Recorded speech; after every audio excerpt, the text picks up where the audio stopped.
લક્ષ્ય ન્યૂઝ, એક નજર, એક લક્ષ્ય. વડોદરાના માંજલપુરમાં મહિલા પીએસઆઈ વતી 10,000ની લાંચ લેતા એએસઆઈ ઝડપાયો. વડોદરાના માંજલપુર પોલીસ સ્ટેશન સાથે સંકળાયેલા ભ્રષ્ટાચારના કેસમાં એન્ટી કરપ્શન બ્યુરોને મોટી સફળતા મળી છે. વિશ્વામિત્રી પોલીસ ચોકીના પીએસઆઈ મલ્લિકાબેન ખીમજીભાઈ પરમાર વતી માંજલપુર પોલીસ સ્ટેશનના સર્વેલન્સ સ્ક્વોડના એએસઆઈ જયકિશન સોમાની ગામિતેને ₹10,000ની લાંચ સ્વીકારવાના ગુનામાં એસીબીએ શનિવારે ટ્રેપ ગોઠવી રંગે હાથ ઝડપી પાડ્યો છે.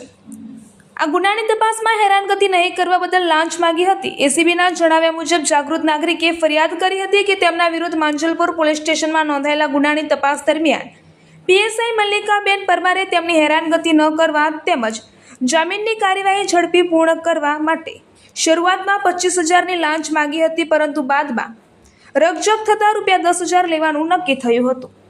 માંજલપુર પોલીસ સ્ટેશન નજીક એસીબીએ છટકું ગોઠવી એએસઆઈને ઝડપી પાડ્યો. આરોપી પીએસઆઈને લાંચ રકમ એએસઆઈ જયકિશન ગામિતેને આપવાનું જણાવ્યું હતું. ફરિયાદી લાંચ આપવા ઈચ્છતા ન હોવાથી તેમણે એસીબીનો સંપર્ક કર્યો હતો. ત્યારબાદ પોલીસ ઇન્સ્પેક્ટર એએમ તલાટીના માર્ગદર્શન હેઠળ ટ્રેપ ગોઠવવામાં આવી હતી અને આ ટ્રેપ દરમિયાન ફરિયાદીને માંજલપુર પોલીસ સ્ટેશનની બાજુમાં ભાવના ઝેરોક્સ સામે મુખ્ય માર્ગ પર ઉભેલી એએસઆઈ જયકિશન ગામિતીની મારુતિ સ્વિફ્ટ કારમાં ડેશબોર્ડ પર ₹10,000 મૂક્યા હતા. આ લાંચની રકમ સ્વીકારતા જ એસીબીએ ટીમે બંને આરોપીઓને ઝડપી લઈ કાયદેસરની કાર્યવાહી હાથ ધરી હતી.